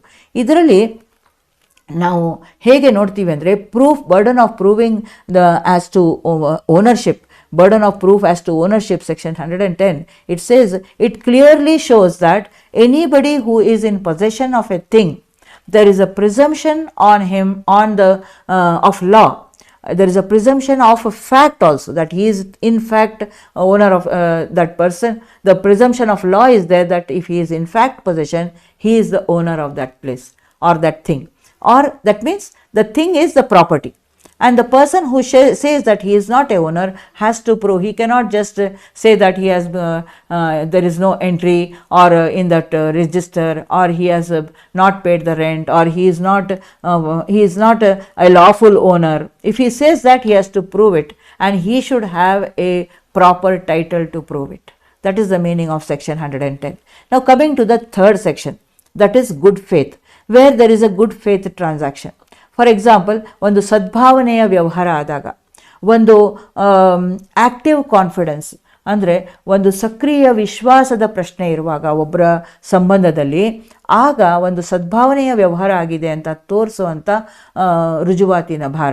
Section 111 speaks of proof of good faith in relation of active confidence. Now here when we say active confidence, there is a relationship where there are so many relationships where people are dependent on each other with trust. ಒಂದು ವಿಶ್ವಾಸದಿಂದ ಒಬ್ಬರ ಮೇಲೆ ಒಂದು ಸಂಬಂಧ ಸ್ಥಾಪನೆ ಆಗಿರುತ್ತೆ. For example, ಈಗ ಒಬ್ಬ ವ್ಯಕ್ತಿ ತಂದೆ ಮತ್ತು ಮಗ, ಅಥವಾ ಲಾಯರ್ ಮತ್ತು ಕ್ಲೈಂಟ್, ಅಥವಾ ಒಬ್ಬ ವ್ಯಕ್ತಿ ಜಸ್ಟ್ ವಯಸ್ಸಿಗೆ ಬಂದಿದ್ದಾನೆ, ಅವನ ತಾಯಿ ಜೊತೆಲೆ ತಂದೆ ಜೊತೆಲೆ ಇರುವಂಥ ಅವನ ವಿಶ್ವಾಸ. ಈ ವಿಶ್ವಾಸದ ಸಂಬಂಧದಲ್ಲಿ ಏನಾದರೂ ಒಂದು ಟ್ರಾನ್ಸಾಕ್ಷನ್ ಆಯಿತು ಅಂತಂದರೆ, where there is a question as to the good faith of a transaction between the parties, when there are two parties and one party stands to the other in the position of a active confidence partner. Active confidence ಅಂತ ಹೇಳಿದ್ರೆ ನಿಜವಾಗ್ಲೂ ಅವನ ಬಗ್ಗೆ ಒಂದು ವಿಶ್ವಾಸದ ಸಂಬಂಧ ಇದೆ, ಅದು ಸಕ್ರಿಯವಾಗಿ ನಡೀತಾ ಇದೆ, ಸಕ್ರಿಯವಾಗಿ ಅವನ ಮೇಲೆ ವಿಶ್ವಾಸ ಇಟ್ಟಿದ್ದಾನೆ, ಅಂಥ ಸಂದರ್ಭ ಇದೆ. ಇದನ್ನು ಒಂದು ಮಾರಲ್ ರೆಸ್ಪಾನ್ಸಿಬಿಲಿಟಿ ಅಂತಾನು ಹೇಳ್ಬೋದು. It is something where there is a moral duty to guard the interest of those who depend on us with trust. ಒಬ್ಬ ವ್ಯಕ್ತಿ ನನ್ನ ಮೇಲೆ ಒಂದು ವಿಶ್ವಾಸ ಇಟ್ಟಿದ್ದಾನೆ, ವಿಶ್ವಾಸದ ಸಂಬಂಧ ಇದೆ. ಆ ಸಂಬಂಧದಲ್ಲಿ ಇರುವಾಗ ಆ ವ್ಯಕ್ತಿ ಯಾರು ವಿಶ್ವಾಸಕ್ಕೆ ಸಂಬಂಧ, ಅವನು ಯಾರ ಮೇಲೆ ನೋಡ್ತಾನೆ, ಅವನು ಪೂರ್ತಿ ಭಾರ ಇಟ್ಟಿರ್ತಾನೆ. ಯಾರು ಅವನಿಗೆ ವಿಶ್ವಾಸದ ಸಂಬಂಧದ ಇದನ್ನು ರಿಲೇಷನ್ ಇರ್ತಾನೆ, ಅವನು ಏನಾದರೂ ವ್ಯವಹಾರ ನಡೆಸಿದಾಗ ಆ ವ್ಯವಹಾರದಲ್ಲಿ ಸದ್ಭಾವನೆ ಇದೆ ಅಂತ ತೋರಿಸೋ ಭಾರ ಯಾರು ಒಂದು ಆ್ಯಕ್ಟಿವ್ ಕಾನ್ಫಿಡೆನ್ಸಲ್ಲಿ, ಒಂದು ಸಕ್ರಿಯ ವಿಶ್ವಾಸದ ಸ್ಥಿತಿನಲ್ಲಿ ಇದ್ದಾನೆ, ಅಂಥ ವ್ಯಕ್ತಿ ಇದನ್ನು ಪ್ರೂವ್ ಮಾಡಬೇಕು. So the person, if he stands to other in a position of an active confidence partner, the burden of proving the good faith of a transaction, when there is a transaction between these two parties and it is challenged, then whether that transaction was done in good faith has to be proved by the person who is in the position of active confidence. Here we can recall the questions of the cases of undue influence under the Contract Act. ಒಂದು ದುಷ್ಪ್ರೇರಣೆಯಿಂದ ಮಾಡಿರುವಂಥ ವ್ಯವಹಾರಗಳು ಅಥವಾ ಅನುಚಿತ ಪ್ರಭಾವದಿಂದ ಮಾಡಿರುವಂಥ ವ್ಯವಹಾರಗಳ ಬಗ್ಗೆ ನಾವು ಚರ್ಚೆ ಮಾಡಿದಾಗ ಕಾಂಟ್ರಾಕ್ಟ್ ಆ್ಯಕ್ಟ್ ಪ್ರಕಾರ ನಾವು ಇದನ್ನು ಚರ್ಚಿಸಿದ್ವಿ. ಒಂದು ಗುಡ್ ಫೇತ್ ಟ್ರಾನ್ಸಾಕ್ಷನ್ಸ್ ಅಂದರೆ ಏನು, ಸದ್ಭಾವನೆಯ ವ್ಯವಹಾರಗಳು ಅಂದರೆ ಏನು. So what is the question as to good faith between parties? Now, for example, we can give an illustration to this. There is a sale by a client to the attorney. ಒಬ್ಬ ವಕೀಲನಿಗೆ ಒಬ್ಬ client ಏನು ಮಾಡಿದ್ದಾನೆ, ಅವನ ಮನೆಯನ್ನು sale ಮಾಡಿದ್ದಾನೆ, ಮಾರಾಟ ಮಾಡಿದ್ದಾನೆ. ಇದು ಕ್ಲೈಂಟ್ ಒಂದು ಕೇಸ್ ಹಾಕ್ತಾನೆ. ಇದರಲ್ಲಿ ಸದ್ಭಾವನೆ ವ್ಯವಹಾರ ಇಲ್ಲ, ಇದು ನಾನು ಕೊಡೋದು ಇಚ್ಛೆ ಇರಲಿಲ್ಲ, ಆದರೆ ಅವನು ಅದನ್ನು ಬಳಸ್ಕೊಂಡಿದ್ದಾನೆ, ಅದನ್ನು ದುರುಪಯೋಗ ಪಡ್ಕೊಂಡಿದ್ದಾನೆ ಅಂತ ಅವನು ಕೇಸ್ ಹಾಕ್ತಾನೆ. He files a case that it was not in good faith. Now the burden of proving the good faith is not on the plaintiff, it is on the defendant who is the attorney, because he is in the position of active confidence. ಇದರಲ್ಲಿ client attorney ಮೇಲೆ ವಕೀಲರ ಮೇಲೆ depend ಆಗ್ತಾನೆ. ವಿಶ್ವಾಸ ಯಾರ್ದು ಇರುತ್ತೆ? ಒಂದು ಕ್ಲೈಂಟ್ದು ಕಕ್ಷಿಗಾರನಿಗೆ ತನ್ನ ವಕೀಲದ ಮೇಲೆ ಒಂದು ಗುಡ್ ಫೇತ್ ಇರುತ್ತೆ, ಸದ್ಭಾವನೆ ಇರುತ್ತೆ, ಒಂದು ವಿಶ್ವಾಸ ಇರುತ್ತೆ. ಆ ವಿಶ್ವಾಸ ತಕ್ಕಂಗೆ ನಡೆದಿದೆ ಈ ವ್ಯವಹಾರ ಅಂತ ತೋರಿಸೋ ಭಾರ, ಒಂದು ಸದ್ಭಾವನೆಯಿಂದ ನಡೆದಿದೆ ಅಂತ ತೋರಿಸೋ ಭಾರ ಈ ವಕೀಲರ ಮೇಲೆ ಅಥವಾ ಆ ಅಟಾರ್ನಿ ಮೇಲೆ ಇರುತ್ತೆ. So that is the actual condition are the situation. Second illustration is about father and a son. A son just come of age, ಈಗ ಜಸ್ಟ್ ಏಜ್ಗೆ ಬಂದಿರುವಂಥ ಮಗ, ವಯಸ್ಸಿಗೆ ಬಂದಿರುವಂಥ ಮಗ, ಅವನು ತನ್ನ ತಂದೆಗೆ ಒಂದು ಸೇಲ್ ಮಾಡ್ತಾನೆ ಜಾಗ. ಇವನ ಮಗಂದು ಜಾಗ ತಂದೆಯ ಹೆಸರಲ್ಲಿ ಸೇಲ್ ಆಗುತ್ತೆ, ಮಾರಾಟ ಆಗುತ್ತೆ. ಇದು ತಂದೆ ಒಂದು ಆ್ಯಕ್ಟಿವ್ ಕಾನ್ಫಿಡೆನ್ಸ್ ಸ್ಥಿತಿನಲ್ಲಿದ್ದಾನೆ. ಯಾವಾಗಲೂ ಮಗ ತಂದೆಯ ಬಗ್ಗೆ ಒಂದು ವಿಶ್ವಾಸನ ಇಟ್ಕೊಂಡಿರ್ತಾನೆ. ಅದರಿಂದ ಮಗನಿಗೆ ಅವನಿಗೆ ಯಾವ ಕಂಡೀಷನಲ್ಲಿ, ಅವನು ಜಸ್ಟ್ ವಯಸ್ಸಿಗೆ ಬಂದಿರುವಂಥ ಮಗನಿಂದ ಅವನು ಯಾವಾಗ ಮಾರಾಟ ಮಾಡಿದ್ದಾನೆ ಅದು ಕ್ವೆಶ್ಚನ್ ಮಾಡಿ ಕೋರ್ಟ್ಗೆ ಪ್ರಶ್ನೆ ಬಂದಾಗ ಆ ಮಗ ಕೋರ್ಟಲ್ಲಿ ದಾವೆ ಹೂಡ್ತಾನೆ.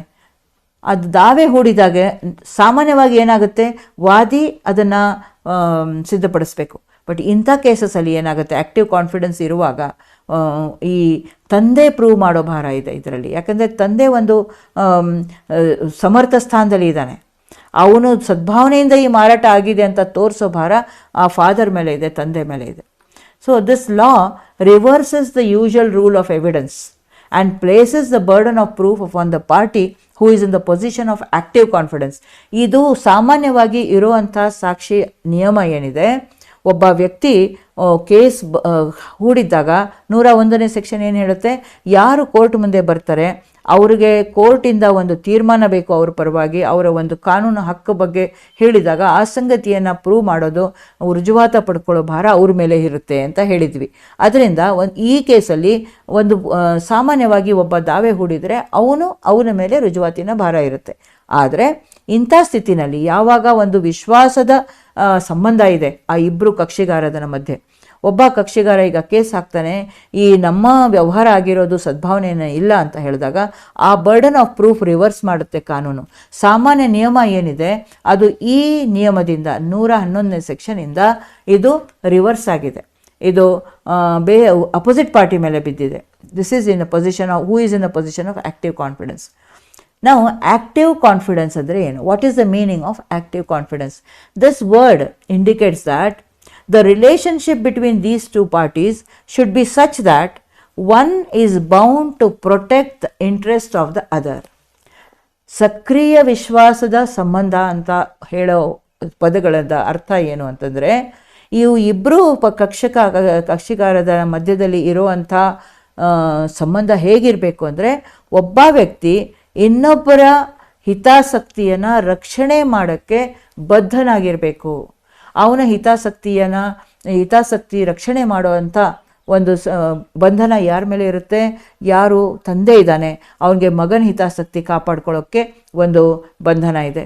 ಒಬ್ಬ ಲಾಯರ್ ಇದ್ದಾನೆ, ಅವನಿಗೆ ಒಬ್ಬ ಕ್ಲೈಂಟನ್ನು ಹಿತಾಸಕ್ತಿ ಕಾಪಾಡ್ಕೊಳ್ಳೋ ಅಂಥ ಬಂಧನ ಇದೆ.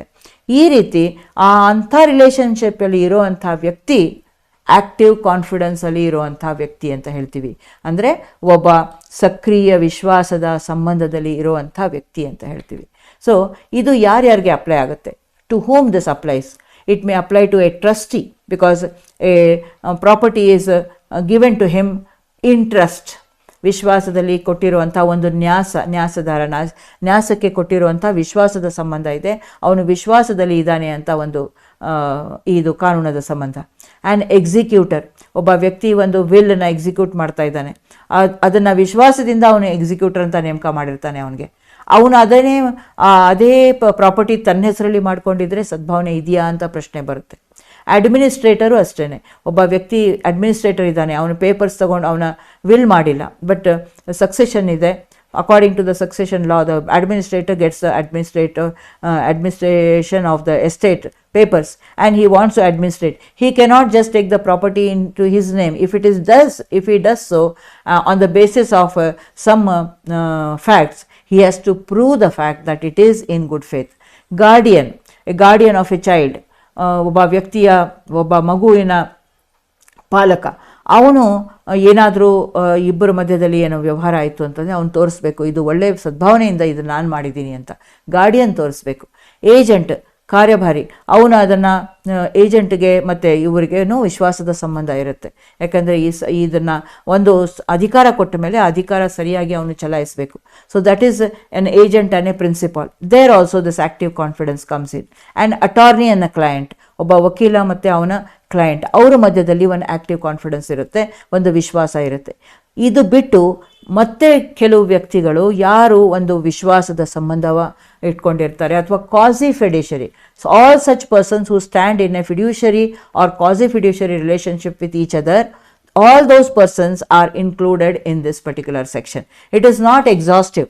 Trustee, executor, administrator, guardian and the child, agent and the principal, trustee and the trust, executor and the testator, administrator, attorney and the client. All these are stated as persons or relations of active confidence. In such cases, the person who is at a top level, on whom the person looks up, ಒಬ್ಬ ವ್ಯಕ್ತಿ ವಿಶ್ವಾಸದಿಂದ ಯಾರ್ಗಡೆ ಮೇಲೆ ನೋಡ್ತಾನೆ, ಅಂಥ ವ್ಯಕ್ತಿಯ ಹಿತಾಸಕ್ತಿಯನ್ನು ಕಾಪಾಡಿಕೊಳ್ಳೋ ಜವಾಬ್ದಾರಿ ಇವನ ಮೇಲೆ ಇರುತ್ತೆ. ಸೊ ಆ ವಿಶ್ವಾಸ ಯಾರ ಮೇಲೆ ಇಟ್ಟಿರ್ತಾನೋ ಆ ವ್ಯಕ್ತಿ. So the person on whom the person keeps he looks up at him as to have been protecting his interests. Such a person is depending on the person at a higher level who is in the place of active confidence. So the person at a higher level, he has to prove it, because when one person looks up to you with trust, you are bound to keep that trust. That is the meaning of this particular provision. So there is one case which is very depictive of this particular principle, which shows this principle. In this case, the plaintiff's uncle was childless and he should treat him as his own son, and since his childhood he had a great affection for him. Now this uncle was about 80 years old. He fell sick and the plaintiff admitted him into the railway hospital. After some 8 days after that, he executed a gift deed of some houses in the favor of this plaintiff. Later on he dies. 6 months later he dies. ಇದರಲ್ಲಿ ಇರುವಂಥ ಸಂಗತಿಗಳು ಏನಂದರೆ, ಒಬ್ಬ ವ್ಯಕ್ತಿಯ uncle ಇರ್ತಾನೆ, ಮಾವ ಇರ್ತಾನೆ, ಅವನಿಗೆ ಮಕ್ಕಳಿರಲ್ಲ. ಅವನು ಇವನಿಗೆ ತನ್ನ ಮಗ ಅಂತ ಚಿಕ್ಕ ವಯಸ್ಸಿಂದ ತುಂಬ ಪ್ರೀತಿಯಿಂದ ನೋಡ್ತಾ ಇರ್ತಾನೆ. ಅವನು 80 ವರ್ಷದ ವಯಸ್ಕ ವ್ಯಕ್ತಿ ಆ ಮಾವ. ಅವನು ಒಂದ್ಸತೆ ಅವನು ಇದನ್ನು ಸಿಕ್ಕಾಗ್ತಾನೆ. ಆವಾಗ ಅವನ ರೈಲ್ವೆ ಹಾಸ್ಪಿಟಲ್ಗೆ ಅಡ್ಮಿಷನ್ ಹಾಕ್ತಾರೆ. ಅವ್ರಿಗೆ ಹಾಸ್ಪಿಟಲಲ್ಲಿ ಅಡ್ಮಿಟ್ ಮಾಡ್ತಾರೆ. ಹಾಸ್ಪಿಟಲಲ್ಲಿ ಅಡ್ಮಿಟ್ ಆದಮೇಲೆ ಈ ಮಗಂತರ ಯಾರಿಗೆ ನೋಡ್ತಾ ಇದ್ದಾನೋ ಆ ವ್ಯಕ್ತಿಗೆ ಅವನು ತನ್ನ ಕೆಲವು ಮನೆಗಳನ್ನು ಗಿಫ್ಟ್ ಮಾಡಿಬಿಡ್ತಾನೆ, ದಾನ ಮಾಡ್ತಾನೆ. ಆ ನಂತರ ಅವನು 6 ತಿಂಗಳಾದಮೇಲೆ ಅವನು ಮೃತ್ಯು ಆಗುತ್ತೆ. ಇದು ನೋಡಿದಾಗ ಪ್ಲೇಂಟಿವ್ ಆ ಗಿಫ್ಟ್ ಅವನ ಪ್ಲೇಂಟಿವ್ಗೆ ಹಾಕಿ ಅವನೇನು ಹೇಳ್ತಾನೆ, ಒಳ್ಳೆ ನಾನು ತುಂಬ ಚೆನ್ನಾಗಿ ನೋಡ್ಕೊಂಡಿದ್ದೀನಿ ಅಂತ ಹೇಳಿ ನನಗೆ ಈ ಗಿಫ್ಟ್ ಮಾಡಿದ್ದಾನೆ ಅಂತ ಅವನ ಸರ್ಕಮ್ಸ್ಟೆನ್ಸಸ್. ಆದರೆ proving good faith, burden of proving the good faith was on that plaintiff it self. ಈಗ ಪ್ಲೇಂಟಿಫ್ ಮೇಲೇ ಸದ್ಭಾವನೆ ತೋರಿಸುವಂಥ ಬರ್ಡನ್ ಇದೆ ಇದರಲ್ಲಿ. ಯಾಕೆಂದರೆ ಅವನು ನಾನು ಈ ಡೀಡು ನನ್ನ ಪರವಾಗಿ ಮಾಡಿದ್ದಾರೆ, ಈಗ ನಾನು ನನ್ನ ಇದ್ರ ಪ್ರಕಾರ ನಾನು ಇದಕ್ಕೆ ಓನರ್ ಇದ್ದೀನಿ ಅಂತ ಹೇಳಿ ಅವನು ಡಿಕ್ಲರೇಷನ್ಗೆ ಹಾಕ್ತಾನೆ. ಹಾಕಿದ್ದಾಗ ಇದು ಸದ್ಭಾವನೆ ತೋರಿಸು ಅನ್ನತ್ತೆ ಕೋರ್ಟ್. ನೀನು ಅವನ 80 ವರ್ಷದ ವಯಸ್ಸು ವ್ಯಕ್ತಿ ಅವನ ಹಾಸ್ಪಿಟಲ್ ಇರುವಾಗ ಈ ಗಿಫ್ಟೆಡ್ ಹೇಗೆ ಮಾಡಿದ್ದಾನೆ, ಮತ್ತು ಅದನ್ನು ಮಾಡಿದ್ದಾಗ ಅವ್ರಿಗೆ ಬೇರೆ ಎಲ್ಲ ದಾಯಾದರು ಇದ್ದಾಗ ಅವ್ರಿಗೆ ಕೊಡದೆ ನಿನಗೆ ಕೊಟ್ಟಿದ್ದಾರೆ ಅಂತ ಹೇಳಿದ್ರೆ ಇದು ಕೆಲವು ಅಬ್ನಾರ್ಮಲ್ ಸರ್ಕಮ್ಸ್ಟೆನ್ಸಸ್, ಸಾಮಾನ್ಯವಾಗಿ ಇರೋವಂಥ ಸಂದರ್ಭಗಳು ಅಲ್ಲ ಇದು. ಅದರಿಂದ ಇದು ಪ್ರೂವ್ ಮಾಡಬೇಕು. ಆ ಪ್ರೂಫ್ ಅವನು ಡಿಸ್ಚಾರ್ಜ್ ಮಾಡೋಕ್ಕಾಗಲ್ಲ. ಅದು ಸದ್ಭಾವನೆ ಇಲ್ಲ ಅಥವಾ ಸದ್ಭಾವನೆ ಇದೆ ಅಂತ ಹೇಳಿ ಅವನು ರುಜುವಾತಿನ ಭಾರ ಏನಿತ್ತು ಅದನ್ನು ಇಳಿಸೋಕ್ಕೆ ಅವನಿಗೆ ಸಾಧ್ಯವಾಗಲಿಲ್ಲ ಅಂತ ಹೇಳಿ ಆ ವಿಲೇಖನ ಸೆಟ್ ಅಸೈಡ್ ಮಾಡ್ತಾರೆ. So gift deed was set aside saying that this is abnormal circumstances. This is Dayashankar versus Bachi. So ordinary, in this case, the court says, a person who challenges the validity of a transaction on the ground of abuse of trust has to prove that fact. ಯಾರು ಒಂದು ವ್ಯವಹಾರನ ವಿಶ್ವಾಸದ ವಿರುದ್ಧವಾಗಿ ಮಾಡಿದ್ದಾರೆ ಅಂತ ಹೇಳಿದಾಗ ಅದನ್ನು prove ಮಾಡಬೇಕು. So where there is relation of active confidence subsists, then the burden of proving the bona fides is shifted to the person who relies on it. That is the principle. Further, the court says that this is not the end. There are variety of fiduciary relations which are not exhausted by the few well-known patterns. ಇಲ್ಲಿ ಗೊತ್ತಾಗಿರುವಂಥ ಅಷ್ಟೇ ಸಂಬಂಧಗಳಲ್ಲ, ಸುಮಾರು ವಿಶ್ವಾಸದ ಸಂಬಂಧಗಳು ಇರುತ್ತೆ. ಅಂಥ ಸಂಬಂಧಗಳಲ್ಲಿ ಏನಾದರೂ ವ್ಯವಹಾರ ಆದರೆ ಇದು ದುರ್ವ್ಯವಹಾರ ಆಗಿಲ್ಲ ಅಥವಾ ಯಾವುದೇ ಒಂದು ಅಬ್ಯೂಸ್ ಆಗಿಲ್ಲ, ಇದು ಸದ್ಭಾವನೆಯಿಂದ ಆಗಿದೆ ಅಂತ ತೋರಿಸೋ ಭಾರ ಆ ವ್ಯಕ್ತಿಯ ಮೇಲೆ ಇರುತ್ತೆ. ಯಾರು ಅದರಿಂದ ಲಾಭ ಪಡ್ಕೊಂಡಿರ್ತಾರೋ ಆ ವ್ಯಕ್ತಿಯ ಮೇಲೆ ಇರುತ್ತೆ. So to summarise all these provisions, we can see that we have discussed 3 different provisions today which lays the burden of proof in special circumstances upon special persons. So what is this? Section 109 first of all says that the presumption of law that a state of things exists is there. ಒಂದು ವಸ್ತುವಿನ ಸ್ಥಿತಿ ಅಥವಾ ಒಂದು ಸಂಬಂಧ ಹಾಗೇ continue ಆಗುತ್ತೆ. ಎಲ್ಲಿವರೆಗೆ ಅದಕ್ಕೆ ವಿರುದ್ಧವಾಗಿ ನಾವು ಸಿದ್ಧಪಡಿಸಲ್ಲ ಅಲ್ಲಿವರೆಗೆ ಅದು ಹಾಗೆ ಕಂಟಿನ್ಯೂ ಆಗಿಲ್ಲ ಅಂತ ತೋರಿಸುವಂಥ ವ್ಯಕ್ತಿ, ಅದಕ್ಕೆ ವಿರುದ್ಧವಾಗಿ ತೋರಿಸೋಂಥ ವ್ಯಕ್ತಿ, ಅವನ ಮೇಲೆ ರುಜುವಾತಿನ ಭಾರ ಇರುತ್ತೆ. ಅಲ್ಲಿವರೆಗೆ ಅದು ಕಂಟಿನ್ಯೂ ಆಗುತ್ತೆ ಅಂತ 109ನೇ ಸೆಕ್ಷನ್ ಹೇಳುತ್ತೆ. It says that A state of things continue till the contrary is shown by the person who says that it does not continue. Secondly, that is, for this it mentions about partnership, tenancy, agency. Once shown, this is specifically stated in this section, partnership or tenancy or agency, once it is existing, it is presumed to continue. The person who says it does not continue have to prove that it has been dissolved. ಒಂದು partnership ಅಥವಾ tenancy ಅಥವಾ agency ಅದು ಒಂದ್ಸತಿ ಕಾನೂನು ಪ್ರಕಾರ ಆಗಿದ್ರೆ ಹಾಗೆ continue ಆಗ್ತಾ ಇದೆ ಅಂತ ಪೂರ್ವಭಾವನೆ ಇದೆ. ಎಲ್ಲಿವರೆಗೆ ಆ ವ್ಯಕ್ತಿ ಚಾಲೆಂಜ್ ಮಾಡುವಂಥ ವ್ಯಕ್ತಿ ಇದು ಡಿಸಾಲ್ವ್ ಆಗಿದೆ, ಕೊನೆಗೊಳಿಸಿದೆ ಅಂತ ತೋರಿಸ್ಬೇಕು. ಇದು ಮೊದಲನೇ ಒಂದು ಸಂಗತಿ ಅಥವಾ ಮೊದಲನೇ ಒಂದು ಸೆಕ್ಷನ್. ಸೆಕ್ಷನ್ 110 ಏನು ಹೇಳುತ್ತೆ, ಯಾರೋ ಒಬ್ಬ ವ್ಯಕ್ತಿ ಹತ್ರ ಒಂದು ಜಾಗದ ಒಂದು ಸ್ವತ್ತಿನ ಸ್ವಾಧೀನತೆ ಇರುತ್ತೆ. ಸ್ವಾಧೀನತೆ ಮೇಲ್ನೋಟಕ್ಕೆ ಅವನು ಟೈಟಲಿನ ಸಾಕ್ಷಿ ಅದು. ಸೊ ಅದರಿಂದ ಅದು ಪ್ರೂಫ್ ಇದೆ. ಇದನ್ನು ಅವನ ಸ್ವಾಧೀನತೆಯಲ್ಲಿ ಇರುವಂಥ ವ್ಯಕ್ತಿ ಒಡೆಯ ಇಲ್ಲ ಅಂತ ಹೇಳುವಂಥ ವ್ಯಕ್ತಿಯ ಮೇಲೆ ಭಾರ ಇರುತ್ತೆ. So the principle that possession is prima facie evidence of complete title. The burden of proving that the possessor is not the owner is on the person who affirms that fact that he is not the owner. So that is section 110. And lastly, section 111 speaks about the good faith of any transaction. So it places the burden of proof of the good faith on the party who is in a position of active confidence. He may be the plaintiff, he may be the defendant in the suit. That is not a concern. It says that whoever is in the active confidence, he is bound to protect the interests of the other person. In such people, within that themselves, if there is any transaction, then the burden of proof to show that that transaction was done in good faith is on that party who has taken the benefit of that and who is in a position of active confidence. This is section 111. So these are the things which we have discussed for today. In the next discussion, we will be looking into some presumptions of law and the concept of conclusive proof. ಒಂದು ಪೂರ್ವಭಾವನೆಗಳು, ಕೆಲವು ಪೂರ್ವಭಾವನೆಗಳ ಬಗ್ಗೆ ನಾವು ಚರ್ಚಿಸ್ತೀವಿ, ಮತ್ತು ಒಂದು ಕೊನೆ ಇದು ರುಜುವಾತ, ಒಂದು conclusive ರುಜುವಾತ ಅಂದರೆ ಏನು ಅಂತ ಹೇಳಿ ಅದರ ಬಗ್ಗೆ ನಾವು ಡಿಸ್ಕಸ್ ಮಾಡ್ತೀವಿ.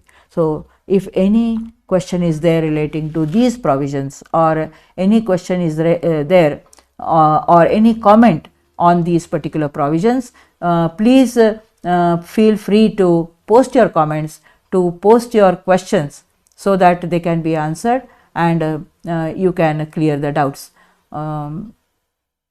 So we will end for today, and in the next discussion we will go to the presumptions and conclusive proof.